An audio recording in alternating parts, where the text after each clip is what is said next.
வாங்க இன்னைக்கு நம்ம வீட்டில் ஒரு வெரைட்டி ரைஸ் தாங்க. அம்மா எப்படி பண்ணாங்கன்னு பார்த்துலாம். ஒரு பேன் எடுத்துக்கிட்டாங்க, 2 டீஸ்பூனுக்கு தேங்காய் எண்ணெய் ஊற்றிக்கிட்டாங்க, கொஞ்சம் கடுகு போட்டாங்க. கடுகு போட்டின உடனே உளுந்த பருப்பு போட்டு கடலை பருப்பும் போட்டு நல்லாவே வறுக்க விட்டுட்டாங்க. நல்லா வறுந்தோடனே கருவேப்பிலையும் போட்டு அதையும் நல்லாவே வறுக்க விட்டுட்டாங்க. இப்போ கொஞ்சம் கேஷ்நட்டு பொடிசாக கட் பண்ணி அதையும் அதில் போட்டு நல்லா வதக்கிக்கிட்டாங்க. 2 பச்சை மிளகு நீள்வாக கட் பண்ணி அதையும் வதக்கிக்கிட்டாங்க. ஒரு துண்டு இஞ்சியை தோல் நீக்கி பொடிசாக கட் பண்ணி அதையும் வதக்கிக்கிட்டாங்க. மல்லியிலையை போட்டு அதையும் வதக்கி எடுத்துக்கிட்டாங்க.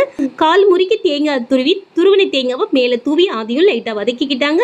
இப்போ இதுக்கு மேலே உப்பையும் தூவி கிளறி விட்டுக்கிட்டாங்க. இப்போ பாஸ்மதி ரைஸாக வேக வச்சு ஆற வச்சுருந்தாங்க. அதையும் அதில் கொட்டி சாதம் உடையாதபடிக்கு அழகாக பொறுமையாக கிளறி கொடுத்தாங்க. இப்போ அதுக்கு மேலே கொஞ்சம் நெய்யை ஊற்றிக்கிட்டாங்க. அதோட கூட மல்லி இலையும் மேலே அழகாக தூங்கினாங்க. அப்படி பார்த்தா கலர்ஃபுல்லாகவே இருந்துச்சு. டிஃபன் பாக்ஸுக்குள்ளே வந்துடுச்சு சாதம். அதுக்கு அம்மா ஒரு சைடிஷ் வச்சுருந்தாங்க. அது என்னன்னு பார்த்து சொல்லுங்கள். இந்த சைடிஷ் உங்களுக்கு வேணும் அப்படின்னா நீங்கள் கமெண்ட் பண்ணுங்கள். கண்டிப்பாக நெக்ஸ்ட் வீடியோவில் அப்லோட் பண்ணுறேன். நீங்கள் சாப்பிட்டீங்களாங்கிறதையும் கமெண்ட் பண்ணுங்கள். பாய்.